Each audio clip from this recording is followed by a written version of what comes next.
What are New Age movements? Why are they growing so quickly in today's society? Are they going to replace traditional religions? If you want to write an outstanding essay on New Age movements, stick around to the end of this video. Tom from the sociologytutor.com here. Let's get started. The reason I've done a separate episode on New Age movements is people often mix up new religious movements, which emerged in the 60s, which refer to new types of religion, and New Age movements, which emerged in the 1980s. And in fact, sometimes in the questions, the examiners group them together. What you need to do is separate them in your essays. What are they? They emerged in the 1980s, and they're very loosely organised spiritual movements that require very little commitment. So they could include things like yoga, crystal healing, meditation, tarot cards. There's a massive overlap between New Age movements and therapy. So a lot of them will be providing a service. So in that sense, we can describe some of them as, they're client cults where people are paying for a service. They're taught some sort of technique which they can use to, improve their life. There's a massive sort of variety of beliefs. So some aspects of it will be world rejecting, where they're taking people inside themselves and, helping them find inner peace. And some of them will be world affirming, where they're teaching them techniques that will allow them to be better or more successful in the world. Bruce describes them as watered down Eastern religions. So often they take some element of Hinduism, Sikhism, Buddhism, etc. They water it down so it has very few commitments, and it allows Westerners to engage in it by paying for a service. He sees New Age movements as part of this pick a mix of religion, where people will pick one part of one religion to engage in, maybe only briefly, then they'll go and try another part. And New Age movements perfectly fit that because they require such little commitment. Now, Helas says there's two things which define New Age movements. First one is self-spirituality. Self-spirituality refers to the fact that New Age movements encourage people to find the message within, rather than looking to, a priest or someone to tell you what the truth is. It's self-spirituality. It's me finding my own message, my own way through ideas. The second feature is detraditionalization. So priests, sacred texts, worshipping in sacred buildings, a mosque, a church, etc. Those aspects are not seen in New Age movements. And again, it goes back to the individual finding their own way. We're not looking at the external authority of a book or, a religious leader. New Age movements are about people finding their own direction through.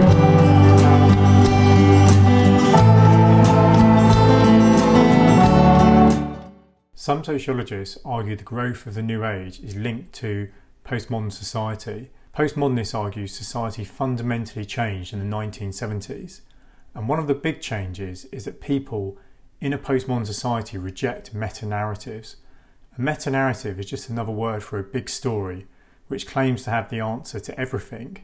And from the 1900s onwards, even the 1850s onwards, there are a number of big stories which claimed they were going to lead to constant progress and life was going to improve continuously. For example, science, communism and fascism all promised a better world, but instead created disasters such as global warming, wars, famine and atrocities. By the 1970s, people have lost faith in big stories which claim to be able to answer everything and are guaranteed to lead to progress. Drain, who is also a priest as well as a sociologist writing about this, says that people feel the church was part of that failed Western culture worldview which created the problems I just mentioned.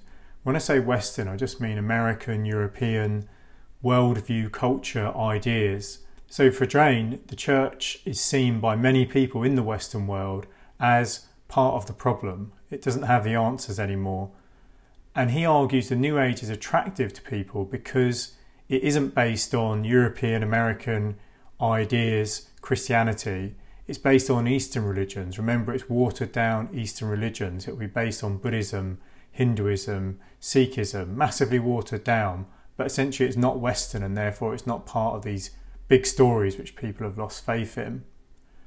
New Age also reconnects to nature. And as we said, one of the issues people have is, with the destruction of nature and global warming. And thirdly, it's based on non-scientific belief systems which people in the Western culture have viewed as primitive in the past, but the New Age now bases a lot of their ideas on them and argues that they've got important knowledge, important ways of looking at the world which have been overlooked by science. So for example, when the British and Americans controlled and colonised America and eradicated much of the Native American culture, from a New Age perspective, that was a loss of important knowledge and understanding, and that's why they base their ideas on it. Therefore, the New Age is growing because of this shift in postmodern society. People are attracted to the New Age because they're rejecting these big stories, and Christianity is one example of those big stories which people no longer have faith in. The final sociologist we're going to look at is Heles, and he links New Age movements to modernity. So he doesn't believe we're in a postmodern society. So we're still in what would be described as a modern society. But he identifies a number of changes that have been happening in modern society that would lead to the growth of New Age movements. The first one is rapid social change. So modern societies have been disrupted in the sense that norms and values aren't as clear because society is changing at such a rapid rate. And people may be experiencing something that sociologists call anomie, which is a state when people's behaviour isn't limited and they're not guided by institutions and norms and values because those norms and values have been disrupted.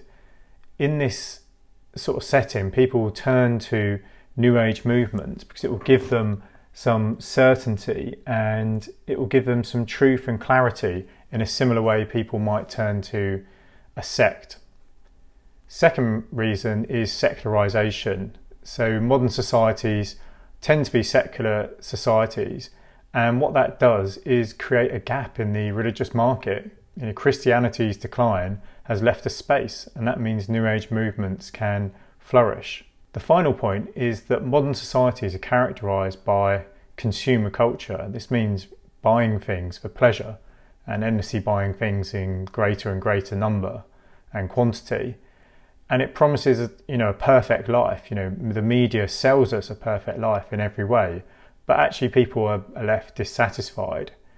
What New Age movements can do is offer people a way to actually achieve that perfect life. Remember, New Age movements often offer a service or some type of therapy. So where people have been dissatisfied with consumer culture and buying things, they can actually achieve their perfect life through the New Age movement. If you want to guarantee you've got complete knowledge of the organisation's topic, watch the 2 videos on the screen now. If there's a topic you'd like me to cover, leave a comment and remember to subscribe so you don't miss any more revision videos.